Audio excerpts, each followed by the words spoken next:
I recently saw a film that made me think differently about death.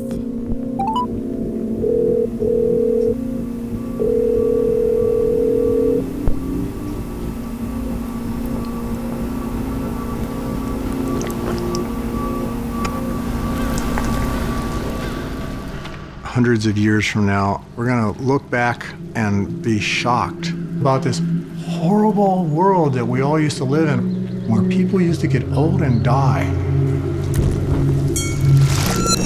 Here Be Monsters, the podcast about 50.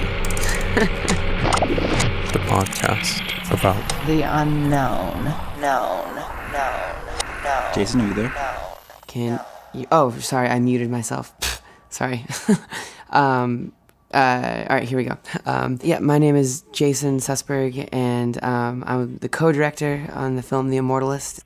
Yeah, and my name is David Alvarado. I'm a documentary filmmaker based in New York, and Jason and I both directed The Immortalists. We're interested not in slowing aging down, but in actually reversing it, turning back the biological clock. This is not science fiction. David and I were working on this project in a basement at Stanford University for this experimental art project. And I had heard about these people existing before, scientists who really believe that immortality is possible or that extreme radical longevity was possible. And our sort of basement philosophical ramblings got heated and more intense. And even before we shot a single frame or even started exploring who the characters were, I think we were both really keen on pursuing this story just based on the thought experiment of it. Even if I bring forward the defeat of aging by just one day, that's 100,000 lives that I save. Could you describe the two protagonists of the film, each of those characters for me? Aubrey de Grey is a 50-year-old bio-gerontologist. He was trained as a computer scientist. He's a British guy.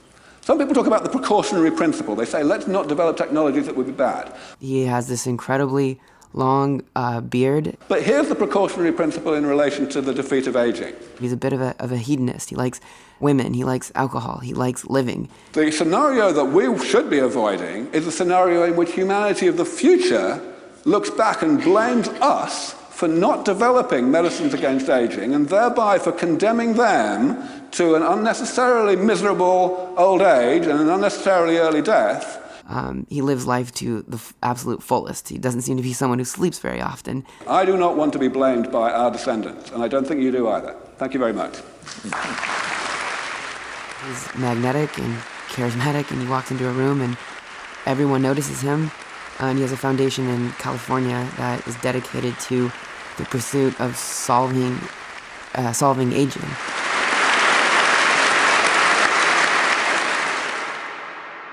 Bill Andrews is a little bit more obscure. Bill is a molecular biologist. He's dedicated to solving aging as well. He's pursuing something on the molecular level, something called telomeres. Harvard has actually been able to reverse aging in mice using telomere lengthening technology. He also lives life to the absolute fullest. He is a famed ultra marathon runner, which means he runs 5 to 6 marathons in a row. So he's at one time an elite athlete, and at the other, he's a lab scientist. He's absolutely 100% obsessed with curing aging for himself and for his family.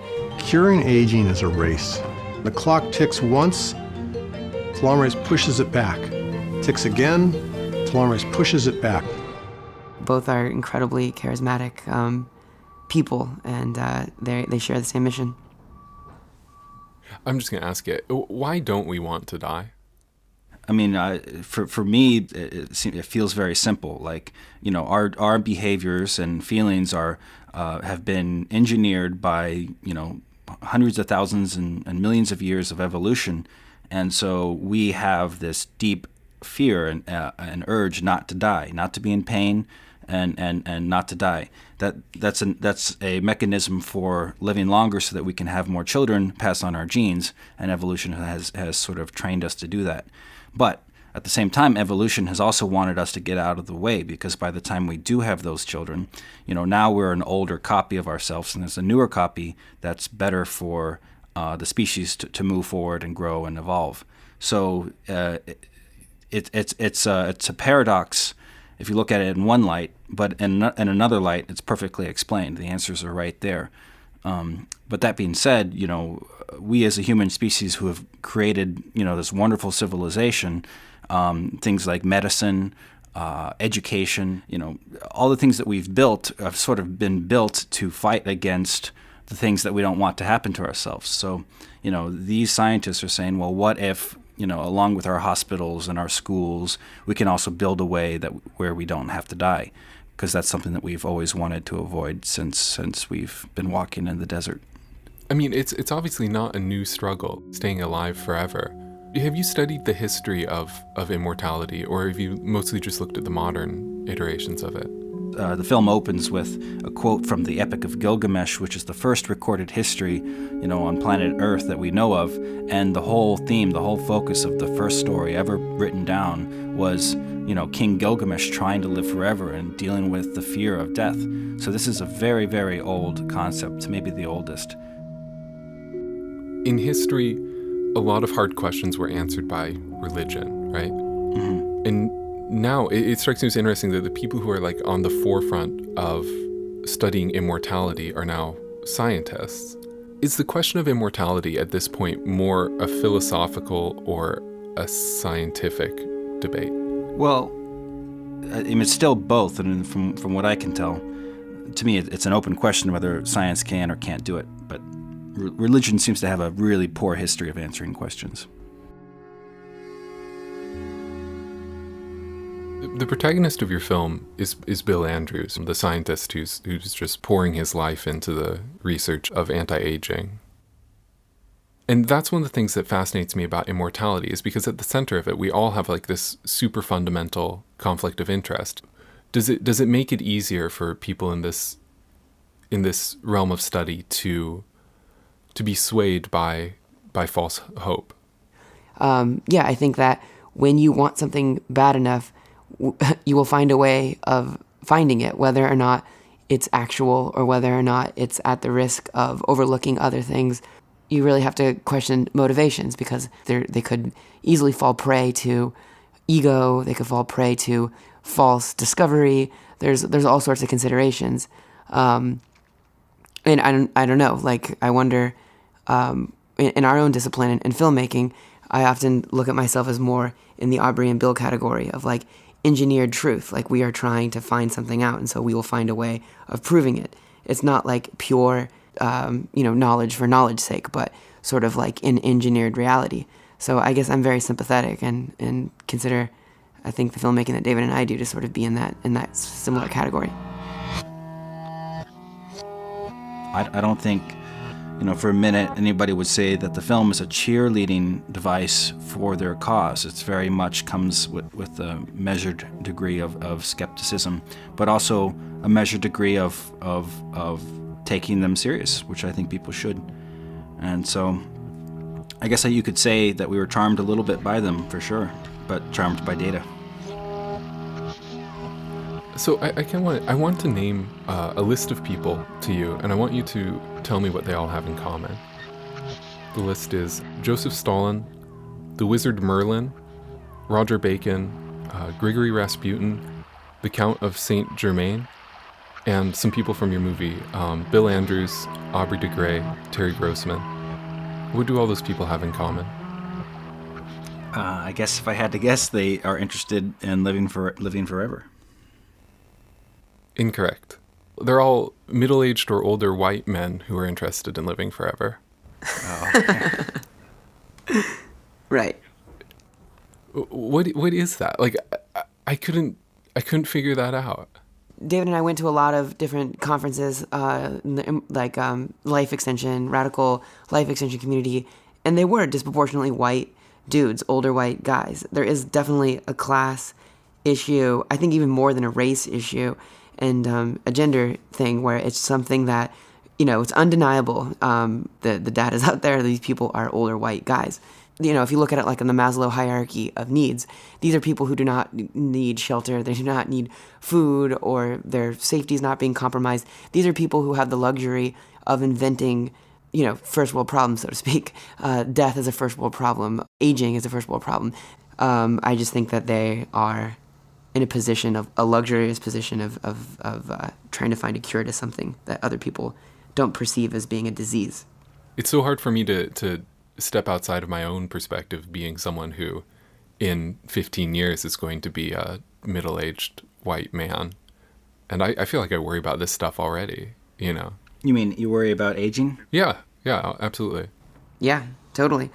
During the course of production, I turned 30, David turned 30. We're watching people in our life slowly age, have age-related illness, cancers, diabetes, heart disease, Alzheimer's. These are all things that don't happen to healthy 29-year-olds. They happen to people who are up there in years. And it's certainly, it oscillates between being something that I'm vaguely aware of in the background and completely an utter obsession, something that I'm constantly thinking about. Yeah, and I think it's something that it's certainly changed how I think about life in making this film. How so? Like, could you pin down anything in specific, how this film changed your perception of your own mortality? Well, yeah, it's like the mortality paradox. Like, we all know we're going to die, but it's inconceivable that we will die. And it's something that's just thrown me into existential freakouts since doing the projects. I don't chill out as much as I used to. I think solely focused on making products like documentaries in the world that are significant. And I don't know, I feel like an increased desire to do what Gilgamesh was essentially doing, which is to build public works and to not flint away my existence. Some people say like you die when your body dies, and then some people say you have a second death, when the last person forgets about you, right? And like building monuments, or in our age, like building media, it's achieving immortality in a different light.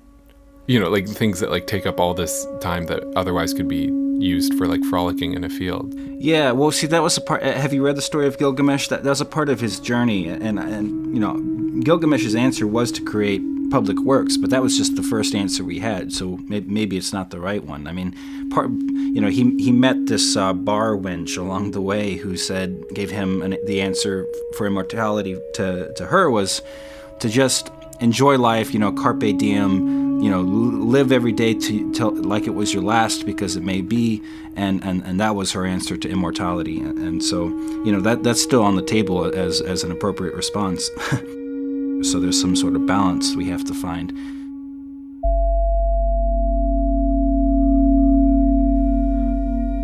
So, David, imagine it's 200 years from now or 50 years from now. Like, knowing what you know now, if I had a pill that made you live forever with no side effects, would you take it?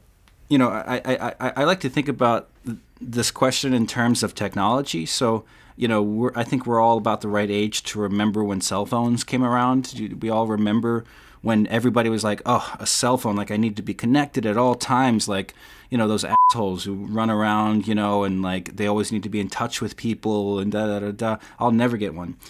Every person in my life that I remember saying that, they all now have cell phones because they thought that they were trying to keep something communal together about the rich experience of getting in touch with somebody. But what they didn't realize was that once the technology becomes cheap enough and available to everybody, then you'll actually be disconnecting yourself from people by not jumping on the technological bandwagon. And so I say that as an example because similarly, I think one of the most common objections we hear to this, which is a valid argument, but the common objection is, well, I just don't want to be, alive and see my friends and family die around me. Well, okay, but if everybody was taking the pill and you chose not to take the pill, what you're basically doing is you're saying, well, guys, I'm stepping out of the race. You all keep the party going. I just really want to be a traditionalist and continue in my ways of the generations that came before me. And I think that those people will start to become more and more few and far in between if the technology ever existed. I kind of want to try something here, and this might totally crash and burn. I'm going to ask you a question. I want you both to answer it at the same time. Is that okay? Yeah. Like literally at the same time? Just blurt it out? Like literally at the same time, yeah. So I'm curious, like with all your research, I want to know how many years you think it's going to be before science cures death. I'm going to count down. Okay. 3, 2, 1. No clue. 50. Do you actually believe that, Jason? I mean, I think that's what, I guess I'm speaking through the voices of the characters in the film. Aubrey has said in the past that he thinks it's a half century away, although he keeps on changing his sort of rubric for that. But like my opinion is sort of, I guess, irrelevant. I guess I'm more in the David category of I don't know, because I am not a scientist. Back in the 1970s, Nixon declared, this war on cancer. We were all sure that we can if we just dumped enough money into it, we could figure out how to, take down cancer. And, look around us today. It's just such a complicated thing. And then curing all the age-related illnesses around death, I mean, that just sounds, orders of magnitude larger.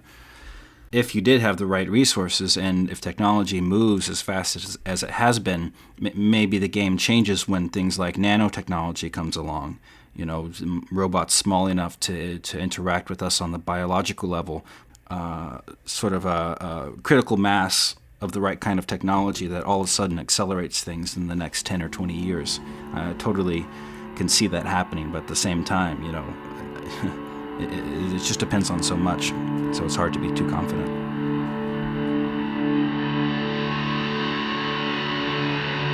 I'm hesitant to ask you for like the summary of the film, just because I feel like that's a question that in these interviews you have like a canned answer to. But instead, I'm curious to know like what do you think the central questions of the Immortalists are? One of the central things that we set out to do was make a film that was about love and death as much as is about life. So if you look at like the opposite end of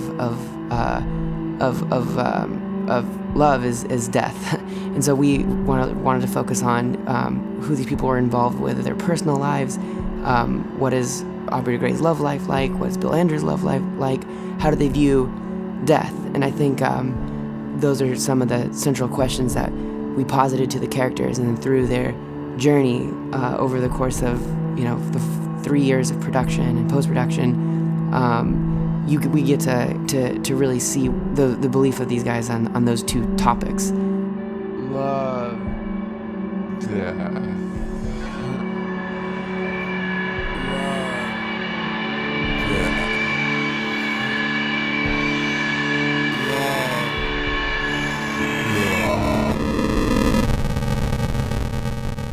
It's been 3 years since you started this project. What's the next step? We're going to have a theatrical run either this fall or later in the winter. New York and Los Angeles and 8 other U.S. cities. We are going to have the film available on iTunes and Netflix and all this. So we're looking forward to seeing a larger public response, because to this point we've mostly just been in film festivals. If someone who hears this wants to see your film, The Immortalists, what's their best bet? Their best bet is to either go to a film festival near them, a theatrical viewing near them, or to watch it on VOD, iTunes or Netflix. But the best way to know exactly for sure is to check in with our website, which is theimmortalists.com. And while you're at it, you can also go to our social media, which is at The Immortalists on Twitter, and then The Immortalists on Facebook. That's where we keep most up to date on what's going on. All right, awesome. Thanks so much, Jason, David. I really appreciate it. Thanks.